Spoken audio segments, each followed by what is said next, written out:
Welcome to Houston Sports Talk with your host, Robert Land. Oh, yeah.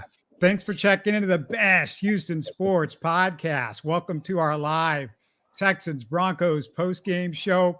Robert with Sports Radio 610, Shaun Bijani. And it was another boring Texans game.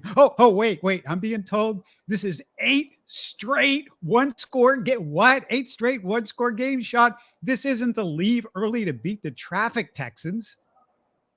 No, it's have to check your pulse rate and your cholesterol levels and all kinds of stuff after these games, man. It's nuts, dude. Like 8 straight games of it being decided on the final possession and inside 2 minutes, and most of them within the last few waning seconds. I mean, it's been absolutely nuts, and I love it. Unbelievable. Stroud 16 for 27, 274 yards, 1 touchdown, 0 picks. Nico Collins 9 catches, 191 yards, and a touchdown. He's 9 yards away from 1,000 this year. Get in the comments. We want to hear from you. We're going to do like we do every week, break it down possession by possession. Texans first possession, 3 and out. Stroud scrambles on 3rd down, but is a yard short. Broncos first possession, 3 and out.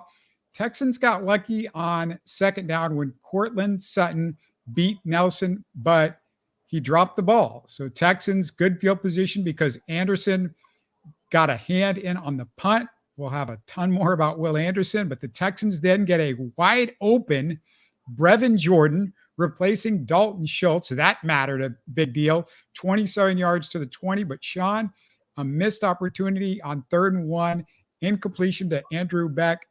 Can Slowick design a better 3rd and short option, please? I loved it. I thought it was a beautiful play. I mean, he just didn't come up with it. The pass was a little high to Beck, and, he's missed a couple of those kind of plays in and around the goal line, I feel like, this year already. I mean, it doesn't look good. If he wasn't a fullback, we would just kind of pass it off as like, it's tough. There's another missed opportunity. Because he doesn't get a lot of those, it sticks out. I'm probably in the minority because there's a lot of people up next to me in the press box that hated the play and were dog cussing, Beck after the drop. But I freaking love the play design. It just he didn't catch it. If he caught it, he might have scored there if he makes a guy miss or, lowers his shoulder and runs through him. Yeah, I'm like, I don't like depending on Beck to be the guy. Okay, fine. But I think it's important. You have to, okay? And get used to it maybe because now that you lose Tank Dell for the season, you have to, if you wear a jersey, you got a number and you're an offensive player, you have to be able to catch the damn ball. At the end of the day, Eric Saubert has got to be able to catch a ball. Andrew Beck's got to be able to catch a ball. Brevin Jordan's got to be able to catch a ball. And look, 2 out of those 3 guys did today. Okay. And for that matter, I think Beck ended up catching one later on in the game. Yeah, you're breaking up a little bit, but I mean, my feeling with Andrew Beck is for me, he's like the guy that I don't want to go to as that option at that particular time. And, it's frustrating while we're waiting to get your signal back a little bit. Can you hear me? Yeah, I got you now. One of our viewers says, I hope fans start showing up to games. It gets ridiculous seeing the opposing team's fans outnumber our fans. CJ will leave if this is the case. Shaun, what did you see out there? What, in terms of the fans? Yeah.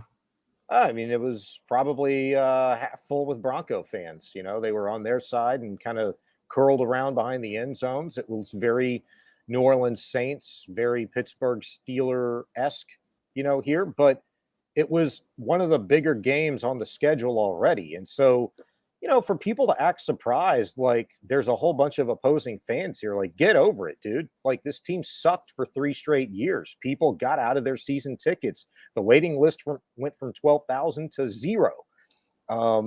and I've said this time and time again. Hey, if you want to come out here and you got some money to spend, go for it. Do it. Don't just talk about it and gripe.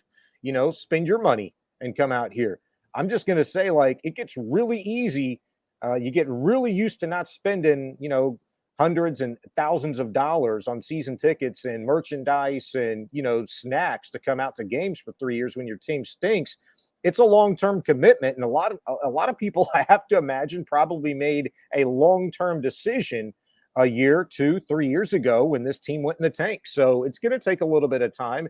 I think it's just kind of natural, some of these non-marquee kind of games, when you're playing some of the stinkier teams, the lesser teams in the NFL, you're going to see more Texan fans because they're going to come out and buy those tickets because they're available. These tickets probably hadn't been available for the better part of a year because Texan fans had sold their tickets. And they don't care who they sell their tickets to as long as they're making money. Yeah, it's going to take time. I mean, this whole thing fell apart. The wheels came off. I know it's obvious to you people that are watching every week, but yeah, you lost some people that just the loyalty. It takes a long time to get loyalty back once you lose it, and that's just going to be the case. And look, this is a town that that there's not the fervency in a lot of fan bases. It hasn't been really. This really hasn't been since Love You Blue. These fans have been burnt. I think it's a part of it, but it's a let's remember, this is a town that's a transient town. People move here from other places. It's not a Midwest, a Northeast town. This is Houston. It's like Phoenix, LA. You get a lot of people from a lot of other places. They got other allegiances. That's the hard part. And again, it's tough because of what has happened the last few years. That's just part of the deal. I mean, it's, I look at it very simplistically. We don't have to stick on it, but I'll just say, like, in a city, area wise with, up and around, 5-6 million people, whatever it is, it's a lot of people who live in the area. All you got to do is fill up 70,000 seats on a given Sunday, 8 times a regular season. It's a commitment, but I'm not going to say it's like a crazy one because there's a lot of money floating around out there. A lot of corporations have tickets, buy them up, hand them out. Just, they got to get them to the right people that are going to come and support and be loud. I'll say this, the ones that are here were really, really passionate. I thought it was really cool. I counted about 4 different times today where Denver Bronco fans started a chant saying, "Let's go Denver," which was quickly drowned out by half of the stadium booing and drowning the Bronco cheers out. So there was a response there. There's some passion there. Texan fans, let them drop today and let the Bronco fans hear it. Okay, back to the game. We were talking about Andrew Beck. It doesn't help my Andrew Beck hatred when he commits also. It's a little bit later, but that 15-yard special teams penalty that actually cost over 20 yards in field position. So Beck is not getting on my side at all. I know he developed a little bit of cachet with that kickoff return earlier in the year, but since then, and the play calling with him, anyway, Broncos a 3-and-out when Will Anderson sacks Wilson on 3rd down. Shaun, in the first few minutes of the game, Will Anderson, QB hit, sack, TFL, tipped punt. Felt like it was going to be a big day from that moment, to be honest with you. That was my initial thought. And the reason why I think from an athletic standpoint, he seems to do really well against more mobile, athletic quarterbacks that are more apt to leave the pocket. And maybe it's because of his athleticism, of just his high motor, that he plays with. The guy literally ran around and did a circle around the entire line of scrimmage at one point to get to Russell Wilson. And I can't remember if that was the one where he brought him down or he got him down, but Wilson had gotten rid of the ball already. The guy is just tremendous. I just thought he was going to have a big day because it just seemed like that style of offense with a little zone read, a little play action bodes really well for a guy like that who sometimes, and he scared me today, can kind of bite down on that read option, will key in on that running back. Sometimes guesses wrong, maybe sees something that's not there. They ended up coming back and burning Jerry Hughes with the quarterback keeper on the zone read. Wilson beat him off the edge for about 11 yards. And it's the long play there. You're going to set that up. You might not run it against the same personnel because they might be used to seeing it. Well, they got Anderson, and he guessed right at that particular time. Jerry Hughes guessed wrong earlier or later in the game. Yeah, and Will Anderson got him one time when he didn't bite. And that's a play we're going to get to, but that was a big one. Texans with another big play to start the next drive, though. Stroud to Nico, 51 yards. Hell of a catch. Fantastic adjustment on a throw that led Nico off his line a little bit inside. Then on 4th and 2, Alex Singleton does the Texans a huge favor. Thank you for that one, Alex Singleton, with the personal foul on Stroud. Give CJ credit for goading him a little bit into that penalty, which sets up the Pierce touchdown run, although it was a costly one. Tank Dell breaks his fibula trying to throw a goal line block shot. Tank's almost too fearless, it seems like, for his own good. I was trying to figure out why the hell he was in there in the first place. Right. I get it. They're very proud. Tank is a proud football player. He's a football player. He's not a 5'8", 165-pound specialist. He's a football player and he wants to play football. And Slowick's very proud of that too. But I just thought, this is the NFL, man. You got to be a little bit smarter from a personnel standpoint. And it kind of goes back to the same philosophy of what we were talking about and the point that you were making with Andrew Beck and, going to him earlier on that possession early in the game. Like, why do you do that? Why are you trusting that guy? Well, sure, you don't trust that guy in that position. You trust the guys that have made plays before. Well, guess what? The opposition keys in on those guys. They don't know what the hell's coming with Eric Saubert and Andrew Beck in the football game. I mean, they ran it earlier on the first series, and the Texans went pretty heavy run with those two guys in there in the personnel packages. I thought it was a long play by Slowick and an important one. If you're going to keep the defense guessing, which the Texans haven't always done this year from a personnel standpoint, with these guys in, you're probably thinking heavy run. For them to go pass, yeah, that was important. You'd like to be an imbalance in terms of predictability what the defense is thinking with Tank Dell in a football game. I just don't want him in there so close to the line having to freaking, put his head down and try to stick his helmet through somebody's chest in a run blocking situation where he doesn't have to. You could do anything you wanted there. You're so close. You're 4 yards away. If you're going to dial up, run. If you're not, then don't. I mean, and I hate it because if it didn't happen, probably wouldn't be talking about it. It might be an afterthought, but it was just a tough way for Tank Dell to go down. I mean, this was one of my biggest concerns, like everybody else, is the sustainability of a guy that size, but it's a lot more sustainable when you're not asking him to be around of a pile of, 20 other guys, that could roll up on an ankle, which is what happened, unfortunately.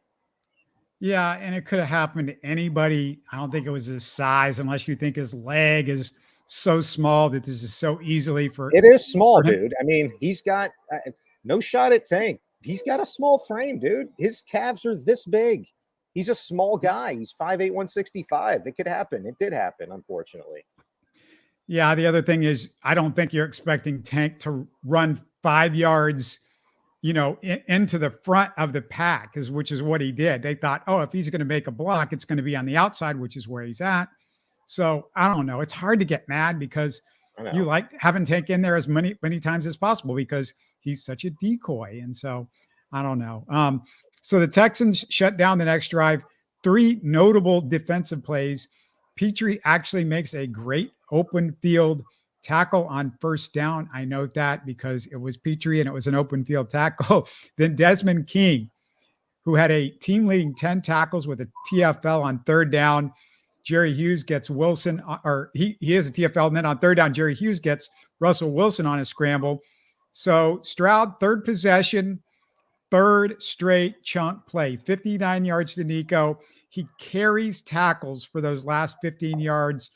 Scruggs makes his first major mistake, Sean, a block in the back penalty. Stroud's third down scramble fails. Amendola with his second field goal. But Sean, you got to be happy. 3 drives, 3 scores at this point.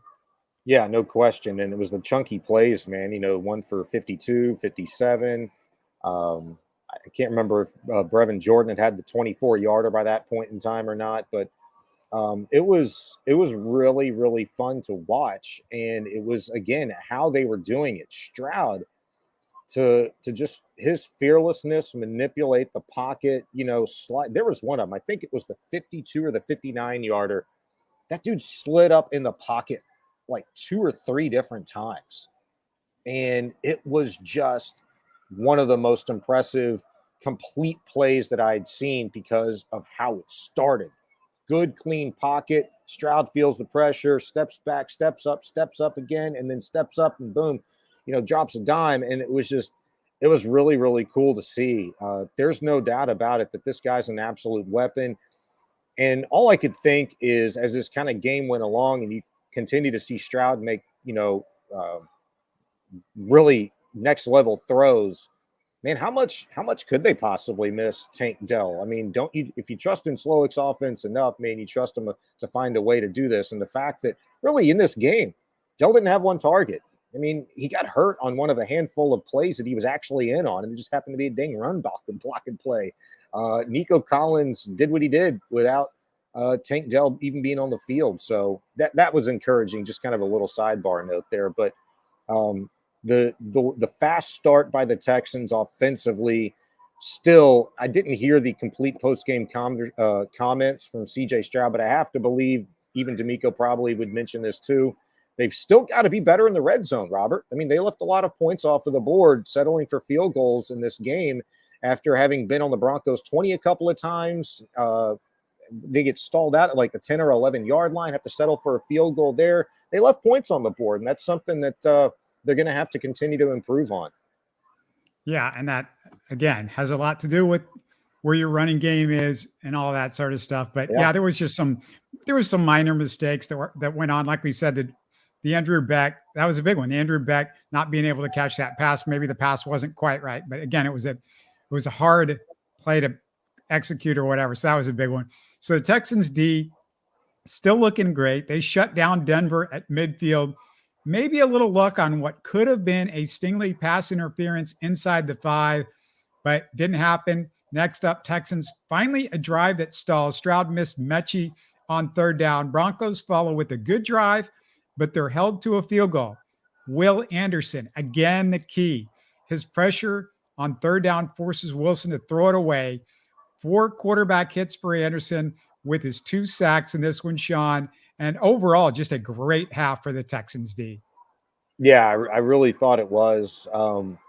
The pressures that they were dialing up, it was – I can't wait to kind of go back and look at some of these, that Will Anderson got home on, Jonathan Grenard, and what they were doing to kind of clog up the middle to contain Russell Wilson. I thought they really could have done a better job as the game went on. But in the first half, I liked how disciplined they were in terms of their attack, not over pursuing, not taking poor angles. They did a good job of containing Russ, for the most part. At one point you look up there and the guy's 1 for 4 for 12 yards.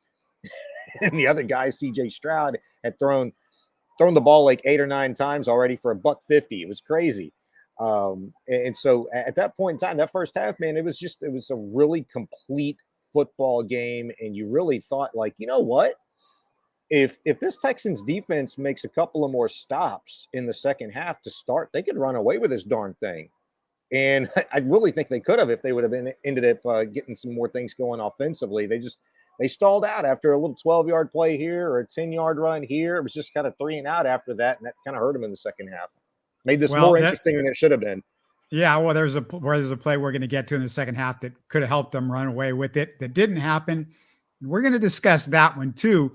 But I just want to point out the Texans were getting pressure with really not even blitzing, were they, Shaun? I mean, I can't even recall a blitz in this game that the Texans tried. It was just a 4-man front almost the entire game. Yeah, and you're probably right.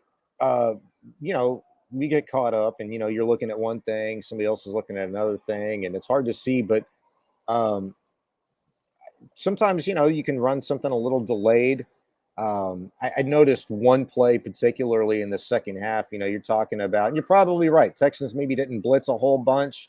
And there's probably good reason for that, because you don't want to, create an unnecessary hole with a guy like Russell Wilson as your quarterback, who over the course of the last few weeks during this win streak of theirs has really shown some great escapability. He's looked like Russ of old, like vintage Russ, where he's making plays with his arm, he's making plays with his legs, and one's complementing the other. And the Broncos, while they hadn't been explosive and blowing the roof off of the place, they've let one thing or the other set up and complement each other. I'll put it to you that way. And so that might have been very much a part of their game plan. But the Texans did run a delayed blitz, and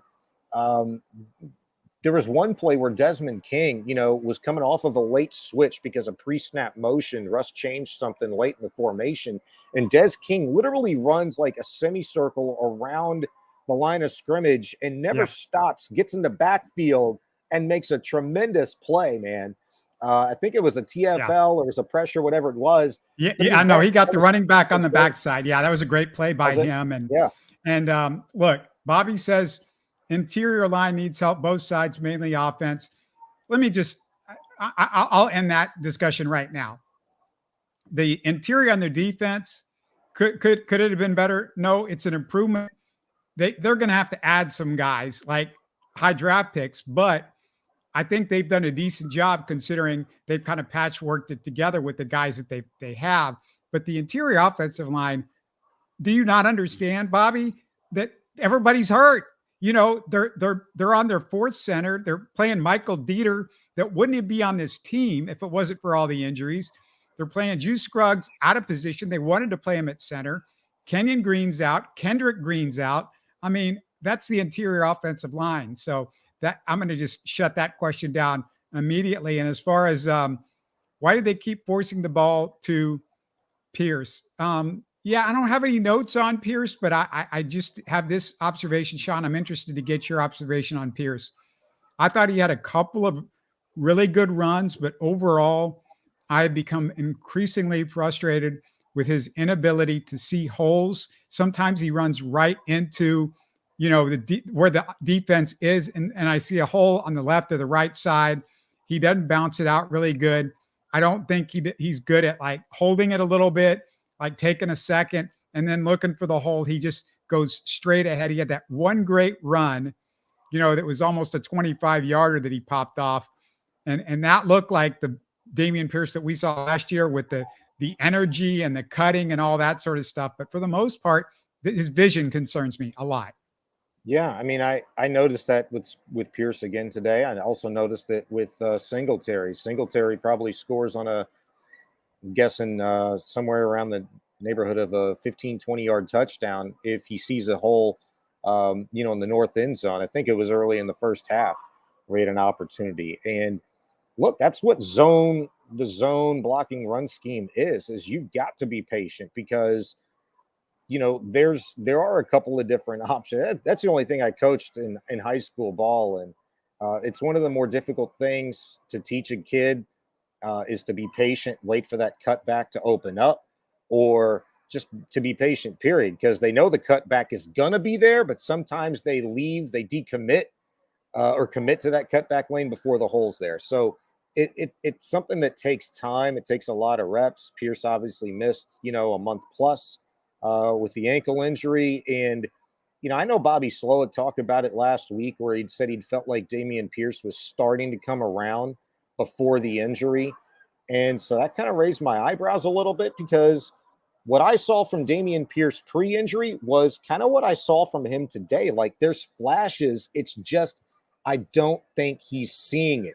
We talk all the time about Jalen Petrie kind of being unsure, and kind of selling out sometimes. And when the dude misses, it looks really bad. I think Dameon Pierce is kind of having some similar issues offensively carrying the ball. He looks a little unsure sometimes about, being as patient as he knows he should be running the ball. Sometimes it looks like he says, screw it. I'm just going to go full head of steam.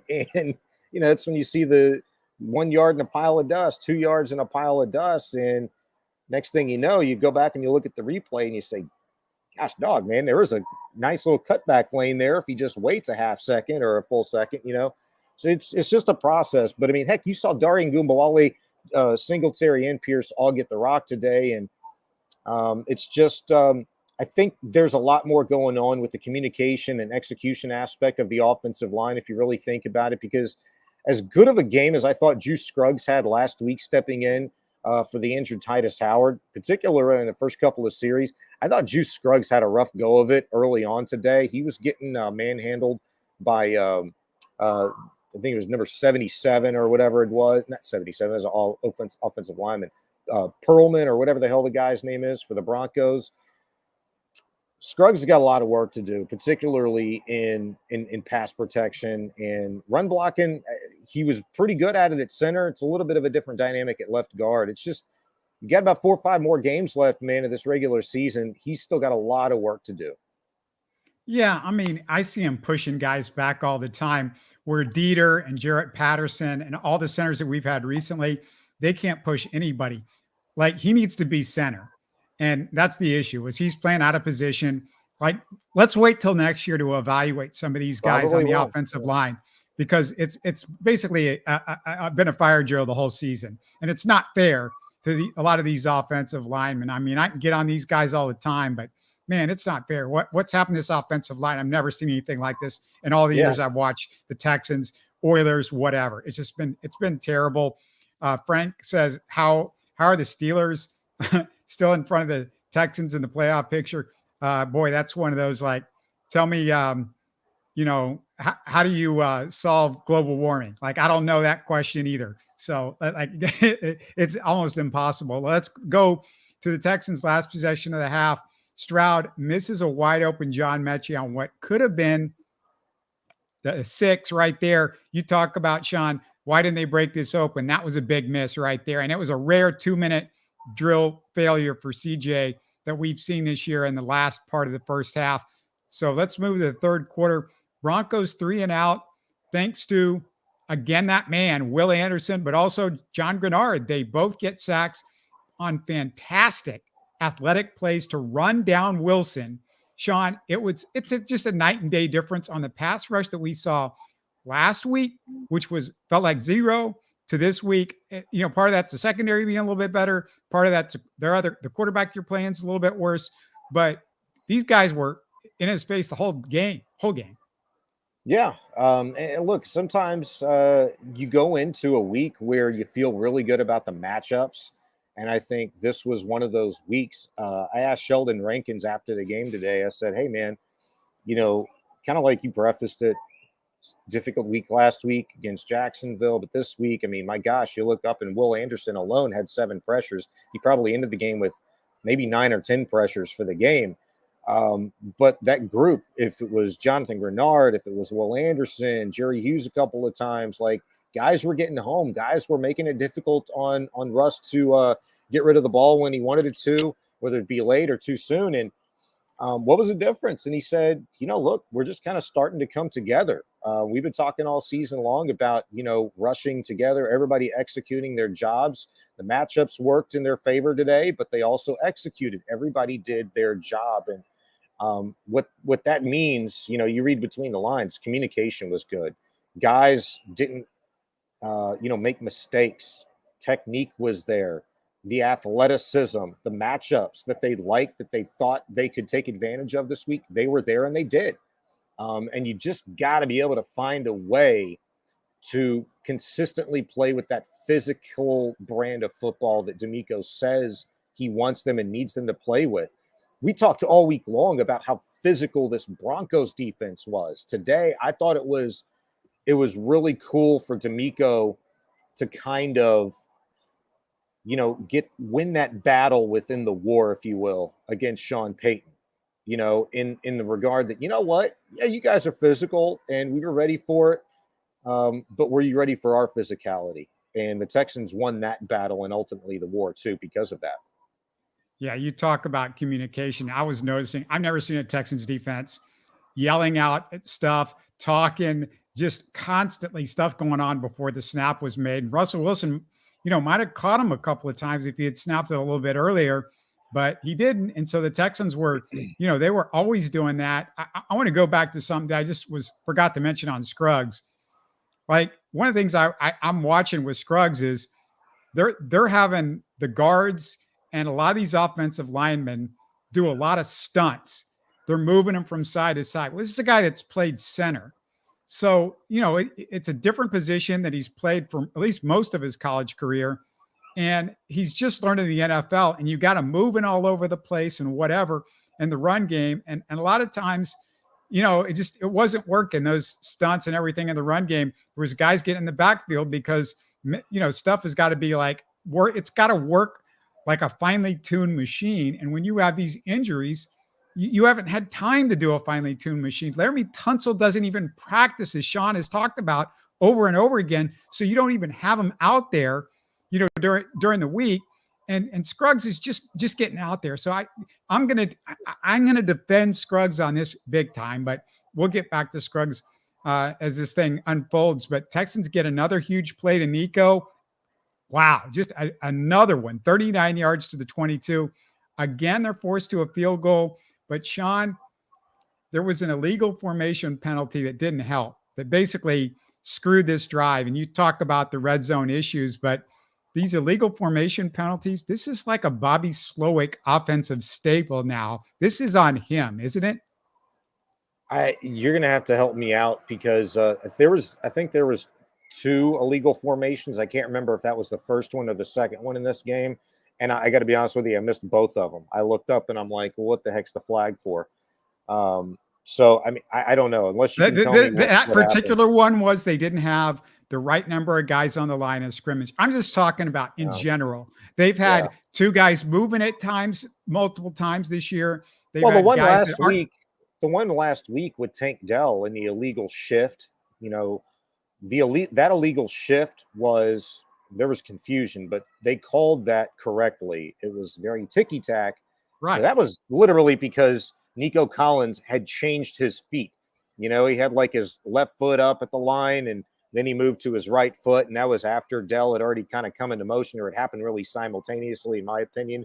And so when there's 2 people moving at the same time, you have to stop, wait a second before the ball snaps. So by the book, they called that correctly last week, but it is the offense from day one.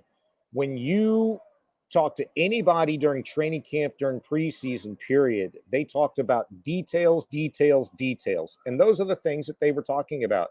And you would expect them to not rear their ugly head, 12, 13 weeks into a regular season. Those are things that, you could make an argument that should be like in the back of your mind, like the back of your hands. Just shouldn't happen. You should know exactly what to do, when to get set. It's got to be timed up perfect. But at the same time, I understand, because it is so little, that you can make those mistakes. It just hurts when they're in the course of a game and it's, you're at a point where you could pull away from a team, or it's getting tight and you have to have a play, you have to have a drive, sustain, chew some clock. And unfortunately, every time one of those things rears its ugly head, it seems it's like the most inopportune time for the Texans. Yeah, and it's stuff that you've got to overcome. They could have overcome it. They didn't, but still you're putting a lot of, this is a team that's one of the most penalized teams in the NFL, Shaun. They still number 1 in that. Is that right? I think in terms of yardage penalized per game, I think they are. I mean, it's been the case now for about 4, 5, 6 weeks in a row, I believe. And I didn't check the latest numbers, but they're up there. I mean, whether you're 1, 2, 3, 4, or 5, the fact that you're amongst the top in the league, it hurts. It hurts. And look, you're right. They can overcome it. They could have overcome it. If you feel good about having to overcome a 1st and 15 after a play like that, or 2nd and 12 after a short run, you can't get anything going there. You feel pretty good about it as long as CJ Stroud's going to have the ball in his hands. And, within this offense, even when it's like 2nd and, long, something good can happen. He's going to get them back to 3rd and manageable, and Bobby will get him into a play. And, to be honest with you, more times than not this season, that's happened. It's not going to happen all the time. Sometimes, yes, you're going to shoot yourself in the foot. And unfortunately, I've noticed these things occurring a little bit more over the course of the last month. And look, it's cost them a couple of 3-ball games. All right, Shaun, you mentioned it earlier. Texans, it'd be nice if they would just blow somebody out. And it looked like they had the blowout going when Desmond King causes the fumble on the screen and then runs it in. What did you see on that play? I thought that was probably the worst call, that call specifically, that I've ever seen. Like, I've seen some bad ones, but I'll tell you how bad that call was. I turned to everybody in the press box and I said, "Is that even a catch?" It happened so fast. Like, I questioned if that was even a catch because it was so bang, bang. There was no whistle. And only upon like the referees conferring did they determine that it was forward progress. I don't understand. That's like the quickest forward progress that I've ever seen in my entire life, because I thought the question of a catch was even in doubt. And look, Desmond King at the end of end of this game, we asked him in the locker room. He was just kind of miffed. Jimmie Ward as well, commenting on the same play. He was like, "That happened way too fast for that to be the case. Like, there's no way." But King said, "Hey, I just did what I did. I made a play, and you kind of move on. At the end of the day, you got no choice." But that's going to be something that is probably submitted to the league office by the Texans. I know they submitted a couple of plays from last weekend's game. Don't know specifically which ones those were, but teams do it all the time. That's got to be one of them that the league's going to take a look at this week for sure. Yeah, if you don't blow the whistle, the play's not over with. And I don't know how many times I've watched running backs get stood up, and they get stood up for like 1 second, 2 seconds, 3 seconds, and then offensive linemen come in, push them forward, and there's never a whistle blown. There's never a stoppage of play. Then you got a play where the guy gets the ball, and in a millisecond, like you said, you weren't even sure. The whole reason I thought the official stopped it was just to see if that was a catch and that was going to be the judgment. But to say they blew the whistle, and look, man, sometimes you just wonder. This is the Texans. They don't get calls like this, and it gets tiring and it gets old. And I said earlier there was a defensive pass interference.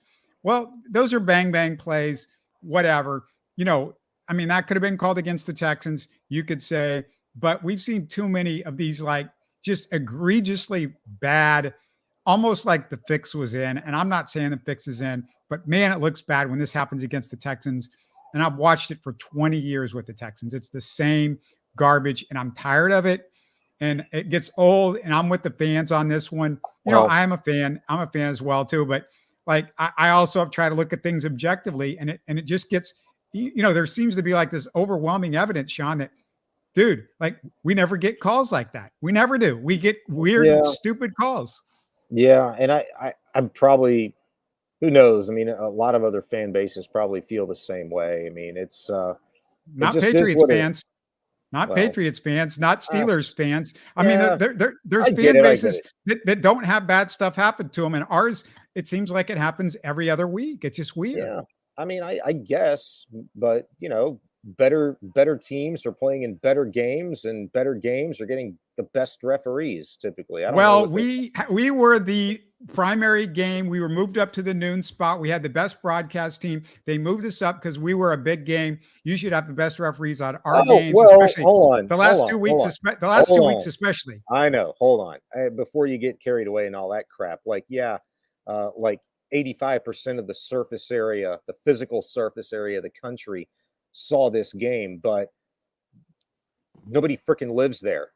85% of the country still saw the other games. Okay. Like anywhere over the Eastern Midwest and Eastern Seaboard didn't get this game. Okay. So say what you will about that. Here's what I kind of think. And it didn't really apply to that play at all, because it was Desmond King and who was that? Pirine or whatever it was that he'd taken the ball away from. I can't remember. They forced Jimmie Ward out of the game after the hard hit on Russell Wilson because of fear, concussion.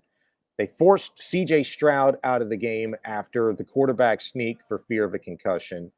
I wonder if they're going to just start calling those plays like that quicker to prevent like other players from coming in and finishing those plays to protect players. That's the only logical reason like that I could come up with and why they ruled forward progress there. But again, I go back to what I initially said. I don't know how that's possible because there was nobody really even close to the rest of that play. It was just those two guys. So there shouldn't have been any concern about somebody coming in and, with a smoke show and ear holing somebody to finish a play. I think it was a horrible call. There were a few of those in the game today, and there was a lot of them last week. And unfortunately, for whatever reason, we watch a lot of Texan games, and we certainly see them not get the benefit of the doubt more times than not. It does seem, but what are you going to do? Texans next drive, 3 and out. Desmond, that call gets worse when Cortland Sutton beats Petrie, 35-yard touchdown pass. Shaun, Petrie gets beat deep again. This is a weekly thing now. Man, but I know that was bad. He got beat. I thought he closed pretty well on it. He got handsy. And once he got handsy, he was just kind of running, his chin's over his feet. He loses balance, runs into the guy, creates contact. And it was absolutely 110% the correct call. But if you go back and you look at the second Derek Stingley interception and that Jalen Petrie, call right there, that play, I want to talk to D'Amico about it. I want to see if I can talk to Dino Vasso and whoever their other secondary coach is. His name slips my mind. But if that's something they're being taught to kind of do, where they've closed out really well, and Petrie almost looking like he was just trying to get a hand on a hip to where he could position himself to undercut that ball a little bit, bat it down, maybe make a play on it. I'd like to know their opinion on it, because I wasn't like really that crazy upset about it. It's just he didn't execute. He kind of lost his footing a little bit, ran into the guy. But it's not often, to my recollection, that you see Petrie get beat like that.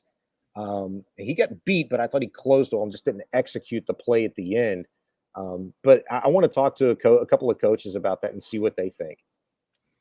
Yeah, my thing is if this had not happened but once or twice this year with Petrie, it feels like it's every week, and it feels like he is trailing the play every time. He's always behind the play.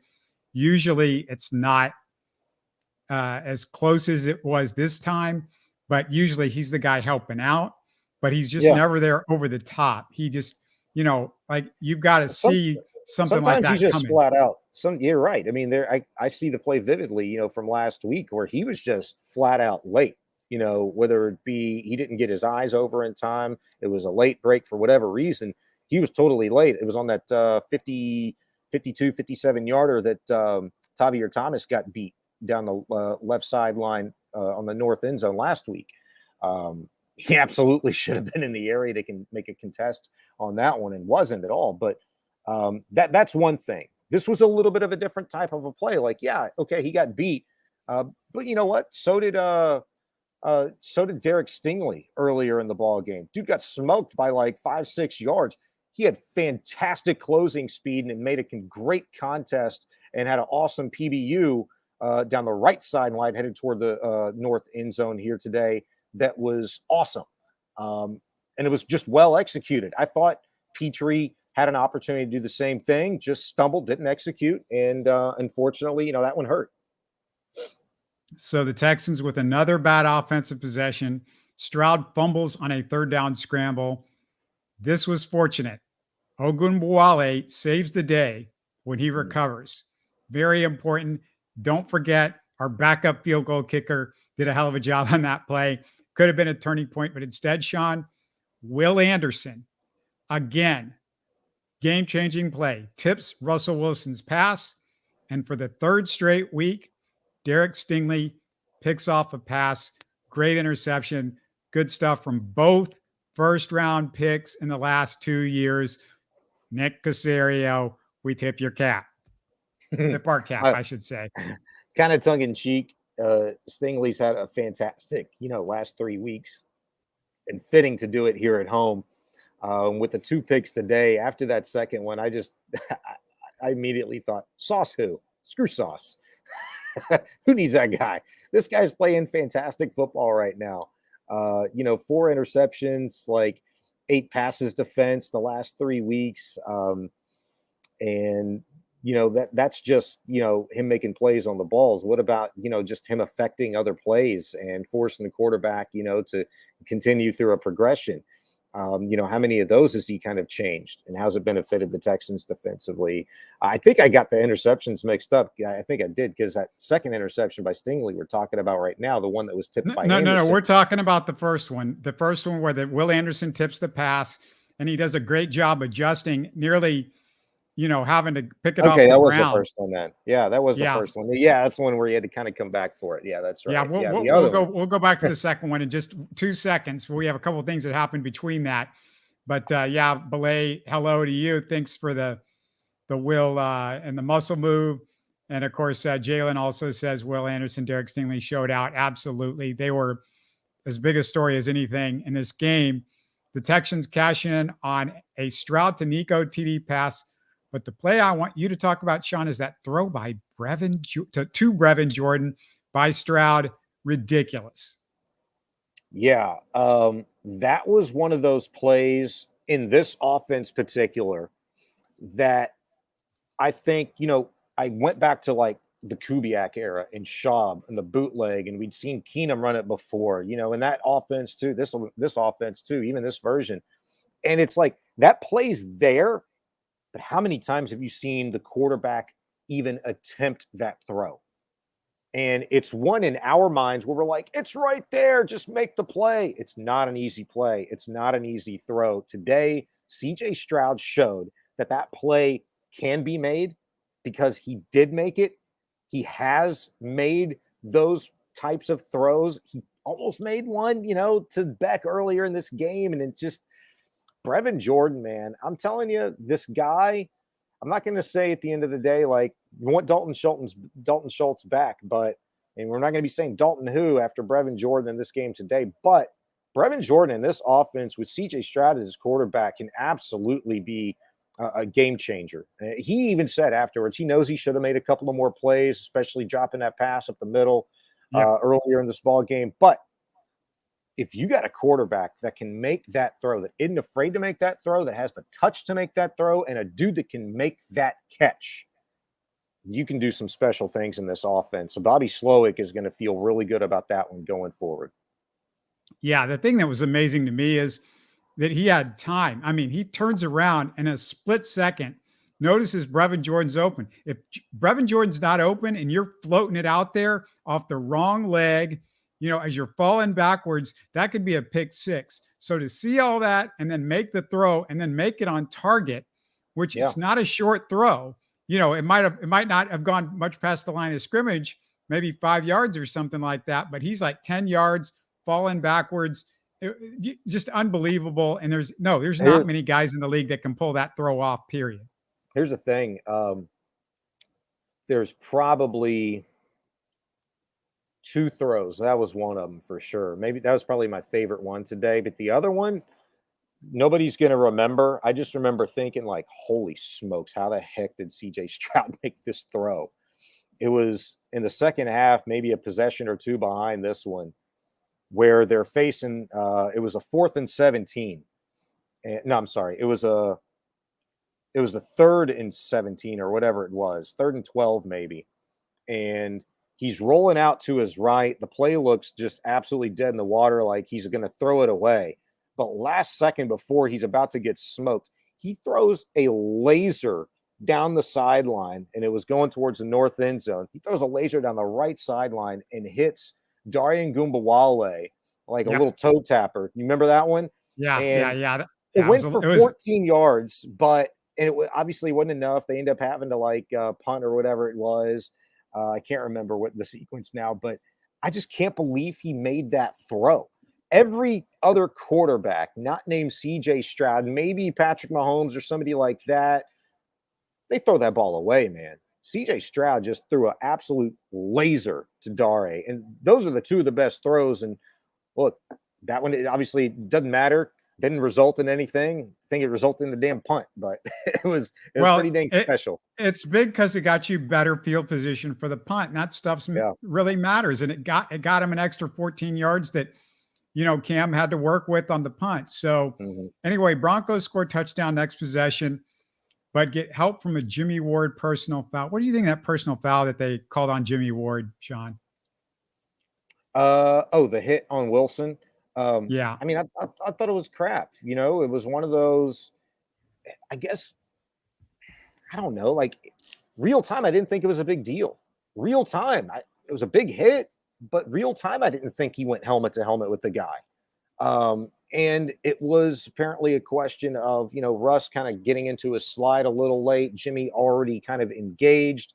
What are you going to do? His shoulder hit Russ's shoulder, according to Jimmie, according to the replay. And it's one of those that I would be absolutely shocked if Jimmie Ward is, given a fine on, because the league will look at that and they'll be like, yeah, that's when we messed up on. Sorry about that, guys. I just thought it was one of the handful of BS calls in this game again that luckily didn't cost the Texans this go around. The TV ref analyst agreed with you. He didn't think it was a personal foul. And, it becomes, you basically are lying to the defense when you say you can touch the quarterback. It's almost like, what is the defense supposed to do? Because then the quarterback can they can just keep running because you can't touch him because they could slide it any second. And as soon as you jump to dive and grab them, they can do that stuff. And it gets old. And look, Jimmie it was picture perfect. He went in with the shoulder. He went in at the chest. I mean, he did everything that you were supposed to do, and they still called it a personal foul. And to me, because the referees, they can't call that on the field. They can't do it. They're not quick enough. They don't see it well enough. You don't see anything. And that speed, that should be a replay official thing. The thing is, it should go to replay official from now on, because you refs have proven you aren't smart enough to do that in real speed. But that's my thing. I'm not going to kill the refs, because a play like that all happens very faster. No, I'm saying that's my point, though. I'm not killing the refs. I'm saying take it out of the refs on the field's hand. It's not fair to them. Well, I said it's not fair. It's not fair to them. I was just going to agree with you, man. I was just going to agree with you. Like, you can't let those kinds of plays potentially cost a team a game,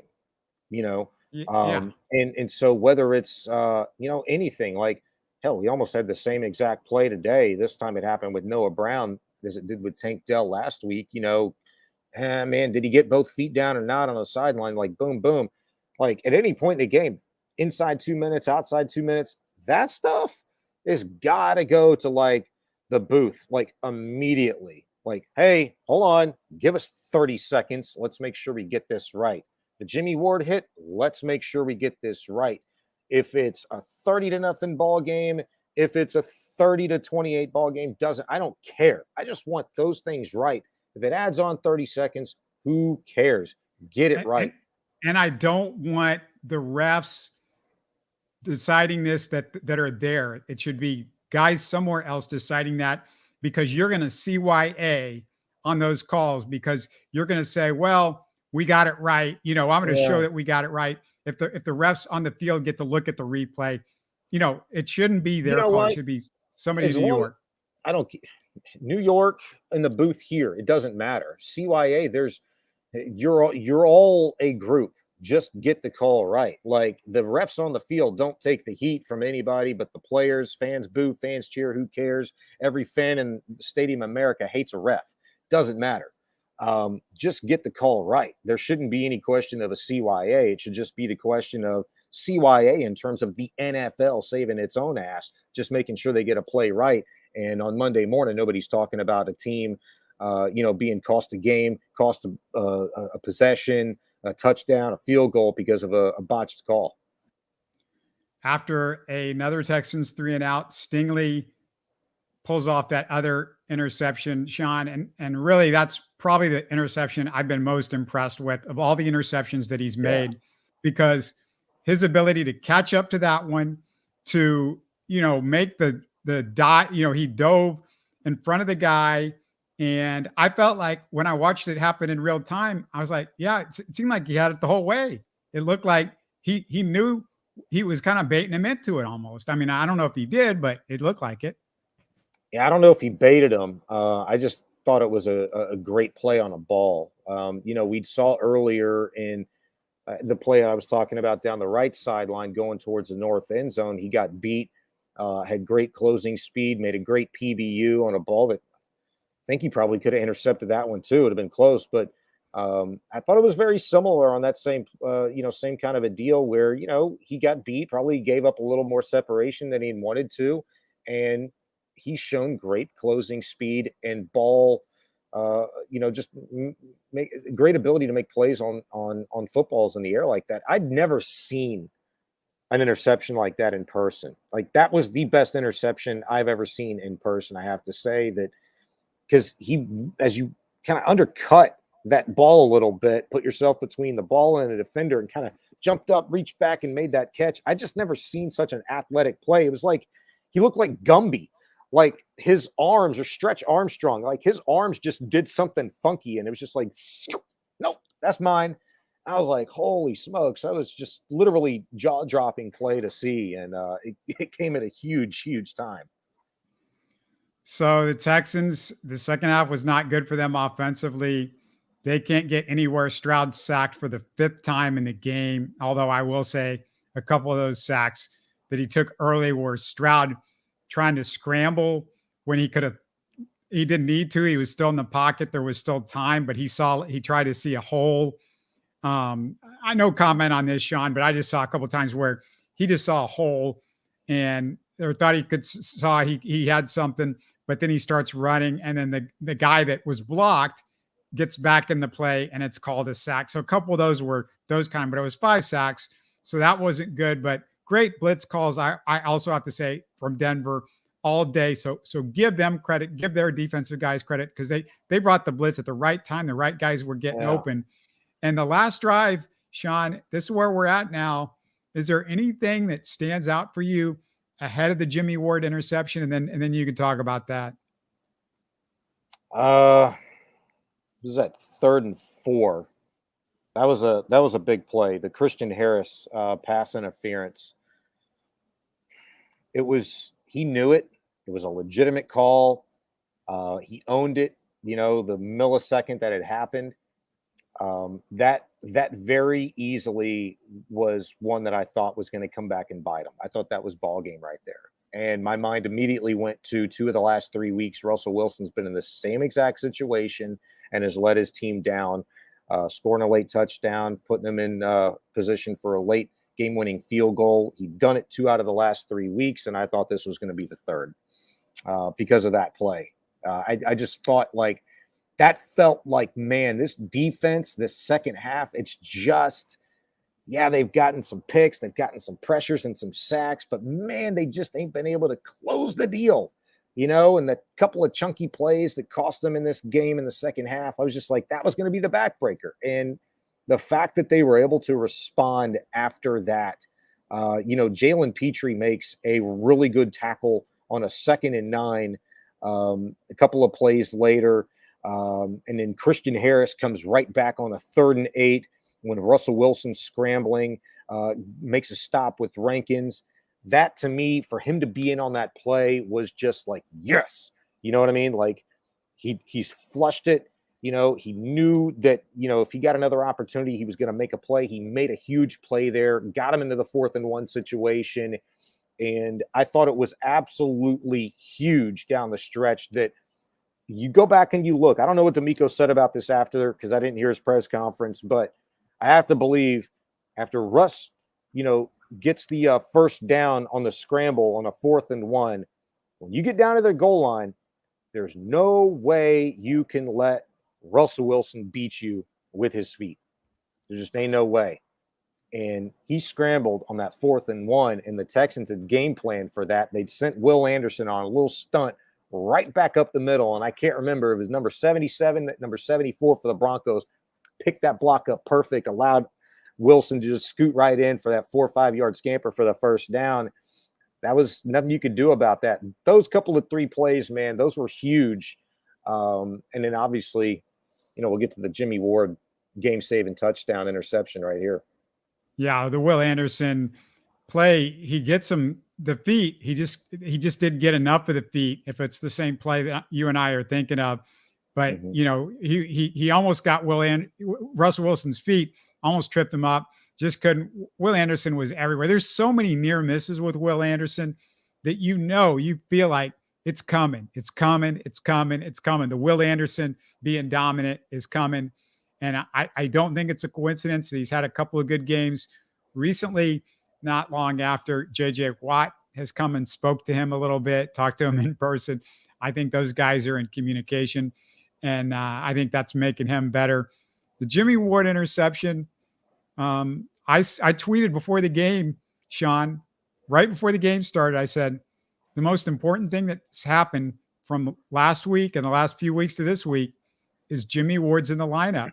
And what a difference it looks like defensively. And I can't even explain it anymore because it's not like Jimmie Ward's making plays all over the place. At least it wasn't until that very play, the interception. But it just like the secondary, the guys seem to be in the right place. Things seems to be a little bit more organized. Jimmie Ward being there matters. I mean, he made a potential touchdown saving tackle earlier in this ball game. I think it was earlier in the first half. It was a deep ball from Wilson to, I think, Judy down the left sideline towards the south end zone. Ward came over the top and launched his body, undercut him, and, tackled him around the 25, 30-yard line, whatever it was. I thought that was a huge play. Jimmie Ward just being back there is huge. I mean, it is. He's a baller. He's been a plus football player, for a long time. I don't care if he's 32, 33, doesn't matter. Dude still got game, and it's vital that you have him in this defense. And the fact that you had, your starters that you'd penciled in out of training camp on the field for the first time today all season, that was huge. It was kind of perfect that they played as well as they did today. I know they gave up some chunky plays, okay. Derek Stingley with the game that he had, a couple picks. Jimmie Ward very appropriately, in the ball don't lie kind of situation for the game-saving interception late after a bogus call on the hit on Russell Wilson earlier in the game. I just thought was really, really appropriate, man. It was funny because I think it was Friday. I talked to Jimmie Ward in the locker room, and somebody else asked him, how big this game is and what his experience in big games, his veteran leadership means for the rest of the team to play in such a game like this. Your playoff lives are on the line, again, for the second straight week in a big game. And he said, it's not the Catalina wine mixer, referencing the Step Brothers line. And I just thought that was hilarious because he's like, yeah, look, it's a big game, but it ain't, we just go out there and take care of business. It is what it is. Every game's a game. We got a lot more left. And, this is not going to be the end of the season if we lose, and it ain't going to be the end of the season if we win.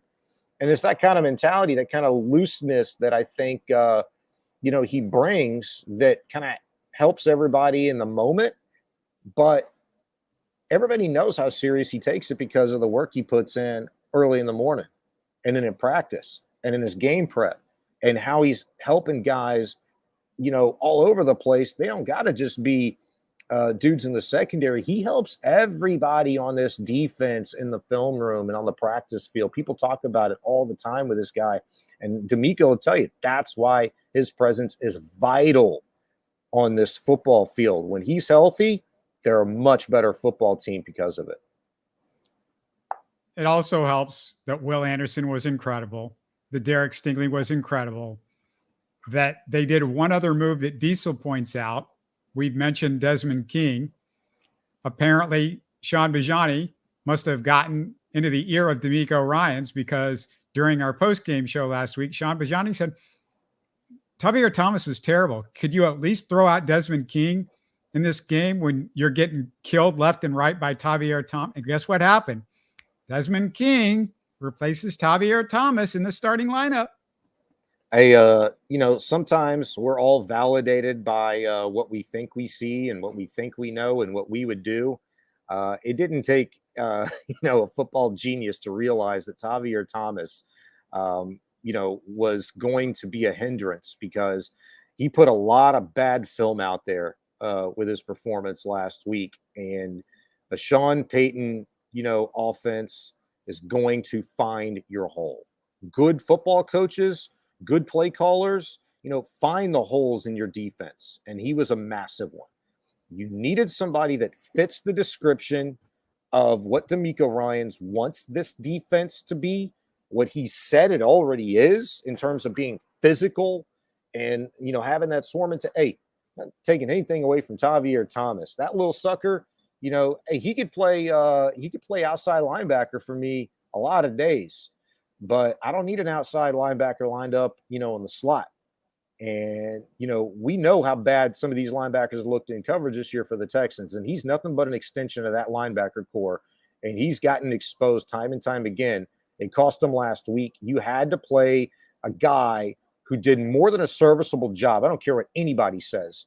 If they say Desmond King was cut from this football team because the Texans didn't like the way he played outside corner or they didn't like him in coverage, they're stupid. They're covering up for something else. Desmond King is a good football player. He's good in coverage. He's physical. He's a good tackler. He's smart. And this team, is that much better, again, for having a guy like him, another veteran presence in that secondary, along with Jimmie Ward. When you can get those two dudes on this football field with Steven Nelson, and, man, you just see we can get Jalen Petrie right, man. This is going to be a really, really good defense. Not just going forward. I'm talking about just the finish of this regular season. These dudes stay healthy. It's going to be a lot of fun to watch. Yeah, I was about to say, if you're talking about Derek Stingley, if he stays healthy, it just should be included. It's like the rest of his name. It's Derek Stingley. Add that to the birth certificate. If he stays healthy, Derek Stingley. That's. Any last thoughts, Sean, before we close it up? Just it's a huge win for the city. I really thought, aside from the obvious, they weren't going to be mathematically eliminated if they would have lost this game today, from the playoff hunt. But if they'd lost this game today, I didn't care what happened in front of them, other games that had implications on their playoff hopes. It wouldn't have felt good. They're already playing these really close games, and they're having to just pull them out in the nick of time. And more times than not, they've done it. 5 times out of the last 8 weeks, they've been winners, in games that have been decided in the last few seconds. So that's huge. It just felt like if they would have lost this game, their playoff hopes would have been dashed, all but mathematically. And the fact that they'd won, should really energize the fan base, the city. You've only got 2 more home games left on the regular season schedule, man. And so now we all are going to get very comfortable the last 5 weeks of the season on our couches in front of the TV screens, just hoping like hell this team can bring some exciting football back to NRG for the couple of weeks of the regular season. And so for that reason, man, I'm super stoked by it, but I'm anxious to see what this offense looks like going forward, without Tank Dell, who's been one of their best players in the entire team this year. You'd be surprised about it, whatever. It's going to hurt.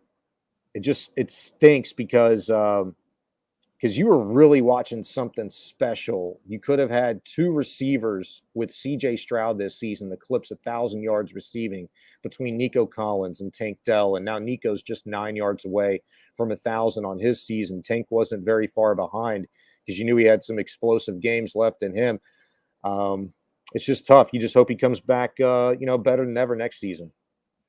Yeah, a couple of things you said. Number one, I thought it was a must win. That's what I tweeted out before the game. It was a must win. Number 2, talking about Nico, everybody I see on social media, we got to get a number 1 receiver next year. Hey, look on the field. We got a number 1 receiver. His name's Nico Collins. Look again and look again. And I've never understood, after you watch him for a few games this year and what he's done with CJ Stroud, that guy's the number 1 guy. I'm not worried about a number 1 receiver for this team if Nico is on the field. The Texans have won 7 of their last 10 games. In those 3 losses, they were outscored by a total of 7 points. They're 9th in the entire NFL in point differential as we speak, as you and I sit here. They're on the outside looking in for the playoffs right now because the Colts beat the Titans in overtime. The Colts have the same record, but that week 2 loss is the difference. But coming up, Tim Boyle, Will Levis, Joe Flacco, Gardner Minshew. That's what's left on the schedule. Thanks, everybody, for your comments. Thanks to Sean. Join us for our Jets Preview Wednesday, along with any other potential big Houston sports stories. Keep your eye out for Rockets guests, too. The Texans win 22-17, beat the over-under win total with 5 games left in the season. That's your Houston Texans. Have a good one, everybody. You're listening to Houston Sports Talk.